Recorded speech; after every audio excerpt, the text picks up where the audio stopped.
Hiya, it's Liam here, and if you like what we do at the podcast, please do consider supporting us from just £1. And if you love the show, from just £3 a month, you get early access on all of our content as well. All the details are in the show notes. Hello and welcome to this little bit of bonus content. We recently published What Are the Projects, and I'm delighted that our guest for that episode, Becky Avila-Knox, is hanging on to do this little extra bit for us.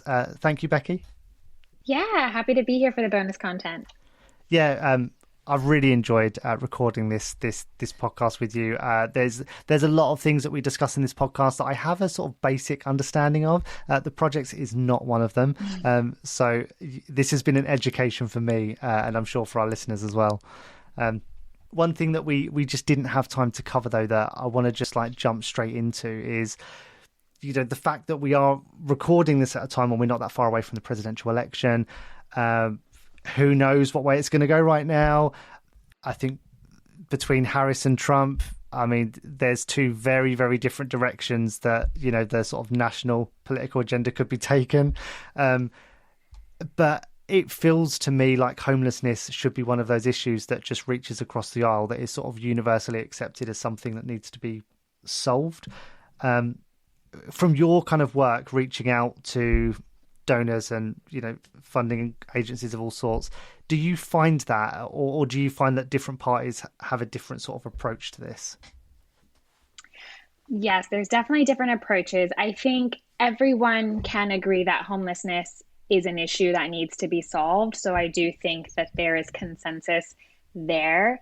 The approaches, are vastly different. And I think that is related to why we believe someone to be homeless. So I think there are some in the camp that make it this is your fault that you're homeless, and therefore, why should I, as a citizen and neighbor, be felt to help you get out of it? Or like, why should I pay? Why should I anything, right? Because you feel like it's such an individual choice. And I would say those of us who are in the homeless services look at it more holistically, that maybe there are individual choices in there that led down a path, but there's also a lot of external forces that lead to that path, as well, as we talked about in the main episode about like exiting from foster care and not having the support that you need to navigate housing, not being able to afford housing in cities like Los Angeles,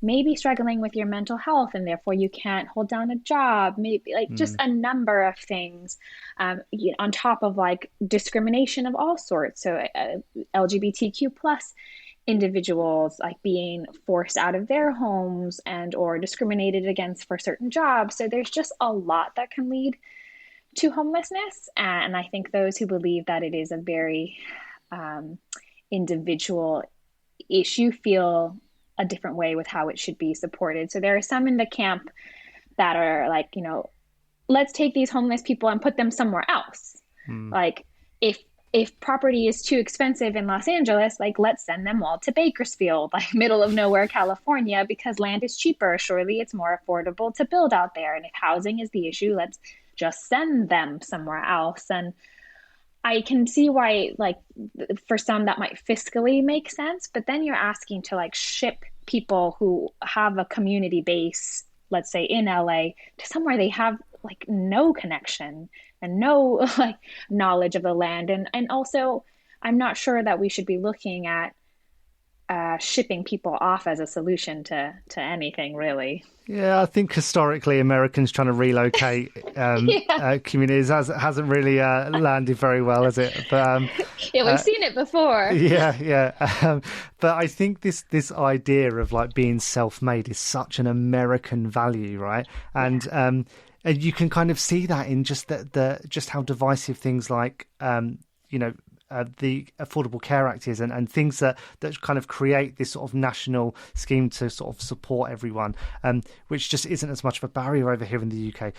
As soon as you start to do stuff like that in America, it's like people start shouting about communism and socialism, and it's just it's mad. And like, do you find that there is a real kind of public kind of PR exercise that needs to be done here to sort of get that buy-in for projects like this?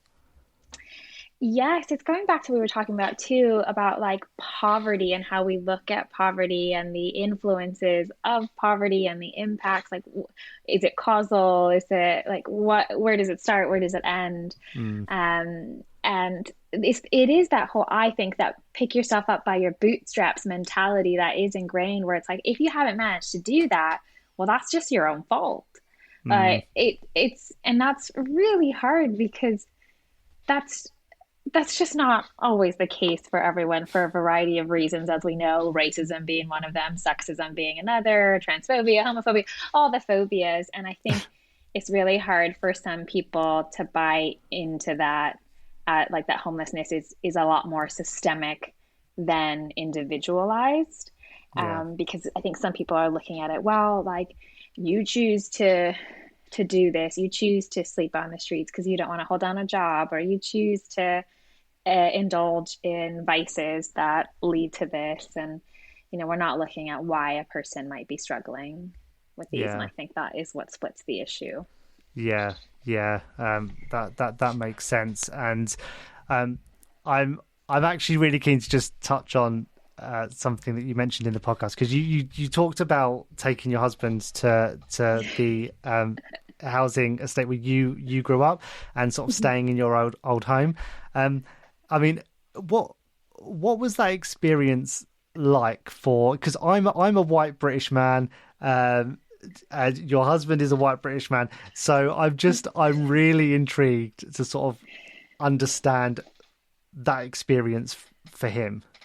Yeah, I mean, I have such a big smile on my face because I still laugh at all of the exchanges now. I mean, he's in no danger because he, like, as a white British man, just comes off as like no threat. So like even as I took him in there, I was like, you're not a target. No one's gonna come talk to you at all. You're the least threatening person. So I think that, we talked about stigmas in the podcast, like the the and it's so limited now, but the violence that you end up, do see in these spaces, it's very targeted. It's very affiliated with like what's going on with the gangs and turf wars. It's very, very rarely just random Mm. attacks, if any attacks at all. That's just not how gangs work I think for the that's a big most part. misperception, though, isn't it? That kind of gets sort of misunderstood in the media, is that you go into these areas and people are just like standing there, just firing guns off, you know? Yeah, I mean, exactly. I think I feel like when Will and I are in Los Angeles, we're more likely to be assaulted outside of the projects than inside, because it tends not to like be community on community situation. So, yeah, I mean, it's funny because, he goes in his like European short shorts, which is also just so different from the Angelino male dress code for the most part. And yeah, it was a new experience altogether because you just see people with a lot of need. Like he thought he was going to enjoy a bowl of cereal outside in the sunshine in our backyard, but as I mentioned, because it's all like open backyards, and there was, this person at the park that I was talking about that was just spewing up his guts at like 9 in the morning. And just like that was very normal to me. It's just people kind of expressing themselves as they Mm. needed to. And just Will, grew up, as I've mentioned, in rural Suffolk. So that is very, very different. And it's just very, very loud as well, whether you're hearing helicopters at night or Mm. gunshots or traffic or anything like that. I mean, the thing that always makes me laugh when I go back there now and I take Ubers till I get to a place and come back is I have to warn them about these like speed bumps as they're dropping me off in the car park. And the speed bumps were put in the 90s to Mm. curtail drive-bys and like speedway exits. So they're literally there. So like they are so fierce that I have to tell an Uber driver like, "Oh, just mind the bumps, because even if you're going slow, like you will basically bounce as if you're on hydraulics." And I mean, just to watch the lingering legacies of that time in the 90s, which was just so tumultuous when it comes to like racial frictions in the city and police brutality. And Mm. again, I mentioned the war on drugs, which is very targeted for those communities. So a very, very different time. Um, in small ways, but a very different time to where we are now. Yeah, and I think there's just so much sort of adjacent to what we've just been discussing that we can kind of unpack from this, and just so many kind of political and sort of social issues that are intrinsically tied to these communities, and that I think we need to definitely explore more in the podcast. But to sort of wrap up this conversation, I'm going to put you on the spot a bit here. How do you think that growing up in the projects has sort of shaped you as a person? Yeah, I think it's made me really sensitive to all the ways that poverty can impact families and individuals and how it, leads to other needs that you don't realize. And just everybody has a different story and different circumstances. And there's a lot of success stories that come from the projects as well. I know, again, the stigma everybody's thinking about, and I keep talking about like the violence of the 90s, but there's still so many families and individuals that thrive once they're given those opportunities. So, this is why I'm always going to be a proponent of affirmative action and financial aid, because once, we talked about once money and opportunity is kind of fed into a population and a community, like there can be thriving. And I really Mm. firmly believe that because I witness all sides of the projects. I witness like, yes, there's violence and yes, there's need and yes, there's poverty, but there's also resilience and empowerment and people who want to be supportive and people who will give everything they have, which in most cases for these communities is nothing, and they will be there to support. I mean, they will give more than people that have in abundance, and I've seen them do it, and that is where I want to show up as I continue my work in the charity sector as well, is to keep giving, because I think it's a matter of luck that I managed to live the life that I'm leading now, and a lot of people just believing in me and giving me a chance to share my stories, to speak, to have a space, to take up space. And I think if we gave more residents, and even for our unhoused neighbors that we see in our communities, that there can be a lot of success and thriving stories. So I think it Yeah. fills me with a lot of compassion. Yeah, yeah, and that's awesome, and I think you're right. I think there probably is a lot of luck involved, but I think that's true for absolutely anyone in any walk of life. You've still got to be in the right place at the right time for certain opportunities to present themselves. But I think the fact that there are organisations like Safe Place for Youth and many others in the US that are trying to level the playing field and make sure that those opportunities do present themselves, I think is amazing, and I can't.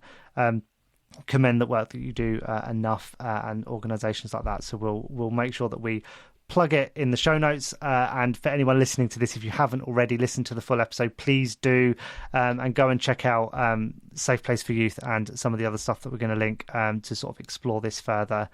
But for now, I'm going to wrap this up. Thank you so much, Becky, for hanging on and for recording the podcast.